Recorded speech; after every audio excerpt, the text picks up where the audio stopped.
Sophie Chérie de retour. Aujourd'hui, je vous dirais quoi faire pour préparer sa maison pour l'hiver.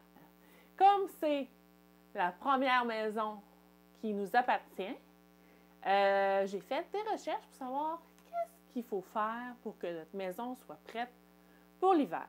Je me suis fait une petite liste pour rien oublier. Fait que si je regarde un petit peu en bas, c'est que je vérifie sur ma liste que j'ai marqué.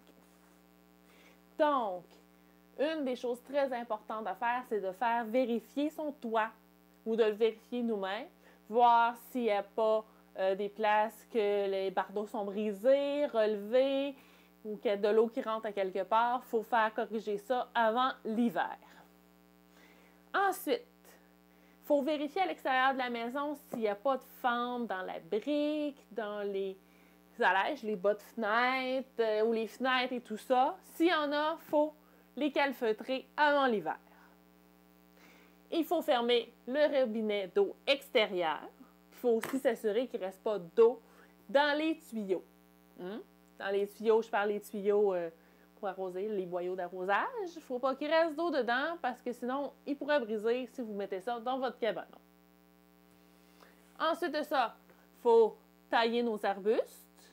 Il faut passer une dernière fois la tondeuse. Il faut la couper courte, mais pas trop courte. Donc, il faut laisser quand même un petit peu, mais pas genre ras de même, là. Après ça, il faut vérifier notre matériel pour l'hiver. On va avoir besoin de pelles, on peut avoir besoin d'une souffleuse. C'est différentes choses là, si on en a. Donc, ou s'ils sont endommagés. Donc, on achète, s'il nous manque des pelles, on achète les pelles qui nous manquent. Si on n'a pas de souffleuse, si on a besoin d'une souffleuse, on achète une souffleuse. On peut avoir besoin des glaçants aussi. Donc, c'est ça. Puis vérifier que tout est en bon état et fonctionne parfaitement. C'est quelque chose qui ne fonctionne pas, on le remplace. Il faut vérifier aussi les coupes-froids des fenêtres et des portes. Nous, on a changé les coupes-froids de bas de porte, des deux portes, parce qu'ils étaient vraiment très... Ils ne servaient plus à rien, je pense. Donc, c'est très important parce que si les coupes-froids sont brisés ou inexistants, qu'il n'y en a pas, l'air froid peut rentrer dans la maison. Donc, c'est important de vérifier ça. Il faut aussi vérifier nos fondations. S'il y a des craques dans les fondations, des choses comme ça, qui pourraient s'aggraver avec l'hiver, puis qui pourraient causer des dégâts d'eau au printemps. Donc, si c'est le cas, on peut, si ce n'est pas des grosses craques, on peut peut-être les réparer par nous-mêmes.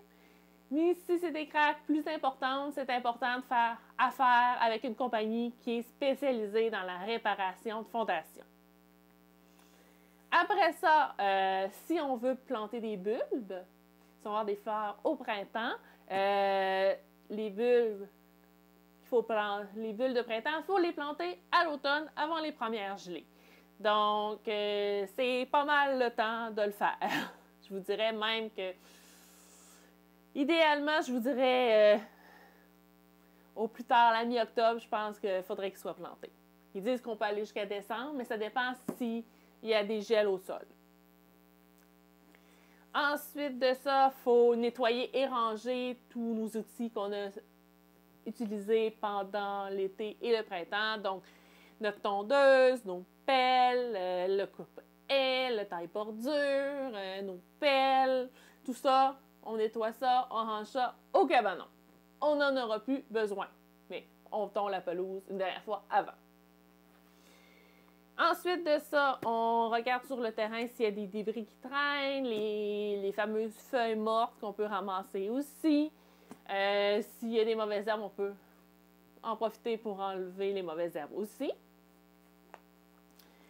Aussi, une chose très importante, je vous dirais, ça serait de vérifier l'état des luminaires extérieurs. Parce que si ça brise ou si c'est déjà brisé, mais qu'on s'en rend compte seulement à l'hiver,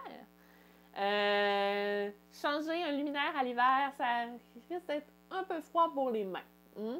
Donc, ça serait mieux de le changer à ce temps-ci de l'année. Je pense que ça fait pas mal le tour pour ce que je voulais vous dire par rapport à ce qu'il faut faire pour préparer sa maison à l'hiver. Vous pouvez peut-être laisser en commentaire s'il y a d'autres choses que j'ai pas pensé. Ça m'aiderait beaucoup vu que c'est la première fois que je suis propriétaire d'une maison. Donc, Sophie Chérie vous dit à la prochaine!